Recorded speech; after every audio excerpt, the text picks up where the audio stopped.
رحیم، آپ سبھی ناظرین کو امانت خدا اور نبی یوٹیوب چینل میں دل کی اتھاہ گہرائیوں سے خوش آمدید کہتے ہیں۔ ناظرین مکرم، ویسے تو دیگر تمام آسمانی کتابیں کلام الہی کے نام سے مزین ہیں، جن کے بغیر کسی مسلمان کا ایمان کامل نہیں ہو سکتا، مگر ان تمام کتابوں میں سید الانبیاء صلی اللہ علیہ وسلم پر نازل ہونے والی بے عیب و لا ریب کتاب قرآن کریم ایک منفرد اور عظیم و معظم کلام ہونے کی حیثیت رکھتی ہے۔ ہر دور میں انسانیت رشد و ہدایت کی پیاس سے بے تاب نظر آتی ہے۔ دیگر تمام کتابیں اپنے اپنے دور میں انسانیت کو رشد و ہدایت کا آب حیات فراہم کرتی ہے، جو پوری انسانیت کے لیے کافی نہ ہو سکا۔ جب رب کائنات نے خاتم النبیین صلی اللہ علیہ وسلم پر نبوت کا اختتام فرما دیا تو اب ضرورت ایسی شریعت کی تھی جو قیامت تک نسل انسانی کی پیاس بجھا سکے۔ ضرورت ایسی کتاب کی تھی جو ہر دور و عصر میں ہدایت کا راستہ دکھا کر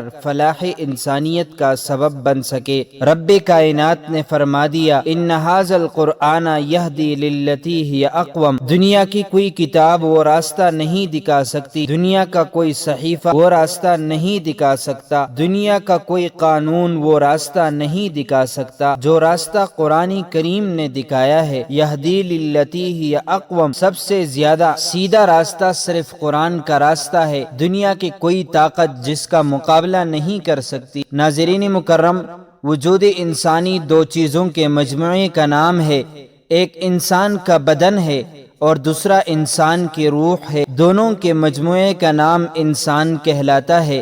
انسان کا بدن مٹی سے بنایا گیا، وَبَدَأَ خَلْقَ الْإِنسَانِ مِنْ طِينٍ، اور انسان کی روح کا تعلق آسمان کے ساتھ معلق ہے۔ قُلِ الرُّوحُ مِنْ أَمْرِ رَبِّي۔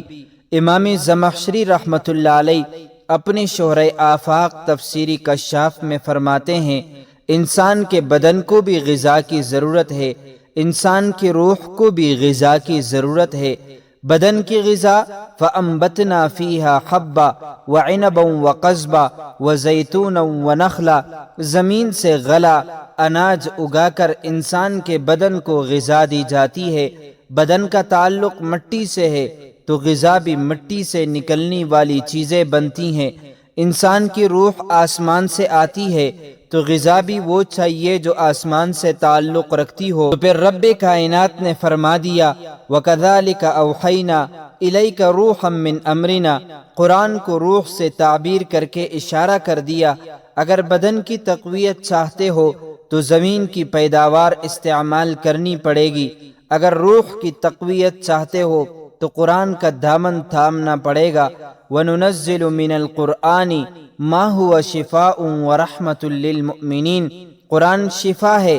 میں نے قرآن سے سوال کیا تو کس مرض کی شفا ہے؟ تو قرآن کہتا ہے، وَشِفَاءٌ لِّمَا فِي الصُّدُورِ، میں صرف درد سر کا علاج نہیں، میں صرف درد بدن کا علاج نہیں، میں صرف درد اعضاء کا علاج نہیں ہوں، بلکہ جو روحانی اور قلبی مریض بھی میرا دامن تھامتا چلا جائے گا اسے شفا ملتی چلی جائے گی۔ تو پھر میں کیوں نہ کہوں، اتر کر حرا سے سوئے قوم آیا اور ایک نسخہ کیمیا ساتھ لایا۔ میرے بھائیو، آج تمام اطراف عالم میں ایک افراتفری کا سماں ہے۔ پورے عالم کے اندر مسلمان ظلم و تشدد کا شکار ہے۔ دنیا کا کوئی ملک ایسا نہیں، دنیا کا کوئی صوبہ ایسا نہیں، دنیا کا کوئی شہر ایسا نہیں جہاں رب کا قرآن موجود نہ ہو، مگر بات کیا ہے، وہ تمام انوارات و برکات کیسے مفقود ہو گئے۔ سرکار دو جہاں صلی اللہ علیہ وسلم نے فرمایا، ان اللہ یرفع بہذا الکتاب اقواما، یہ قرآن ہے جس کی وجہ سے کئی قومیں عروج و بلندی حاصل کرتی ہیں، وَيَزَعُ بِهِ آخرین، اور اسی قرآن کو چھوڑنا ہے جس کی وجہ سے کئی قوموں کے لیے پستی اور ذلت مقدر بن جایا کرتی ہے۔ جب تک پوری دنیا میں مسلمانوں کی عملی زندگی کے اندر رب کا قرآن نافذ تھا، یرفع بہذا الکتاب کا منظر سامنے نظر آتا ہے، پوری دنیا پر حکمرانی و سلطنت ان کے خاک پا نظر آتی ہے۔ جب قرآن کا دامن چھوڑ کر اسے پس پش ڈال دیا تو پھر وَيَزَعُ بِهِ آخرین کی عملی تصویر بنتے چلے گئے۔ غلامی و محکومی کی زندگی ان کا مقدر بنتی چلی گئی، مصائب و آلام کی بارش برستی چلی گئی۔ تو پھر میں کیوں نہ کہوں وہ معزز تھے زمانے میں، مسلمان ہو کر ہم ذلیل و خوار ہوئے، تارکی قرآن ہو کر۔ اللہ تعالی ہم سب کو قرآن کریم سے سچی محبت کرنے کی توفیق عطا فرمائے، قرآن کریم کی عظمت کو ہمارے دلوں میں بیٹھنے کی توفیق عطا فرمائے، آمین۔ تو معزز ناظرین و سامعین، امید کرتے ہیں آپ کو ہماری ویڈیو اچھی لگی ہوگی۔ اس طرح کی مزید اسلامی معلومات کے لیے امانت خدا اور نبی یوٹیوب چینل کو سبسکرائب کیجئے، کیونکہ اس چینل میں آپ کو اسلامی واقعات، دینی مسائل، سائنسی تحقیقات و وظائف اور بہت کچھ سیکھنے کو ملے گا، لہٰذا اسے ضرور سبسکرائب کیجئے۔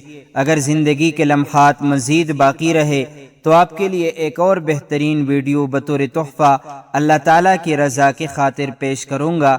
تب تک کے لیے مجھے دیجیے اجازت۔ اللہ تعالیٰ تمہارا حامی اور ناصر ہو۔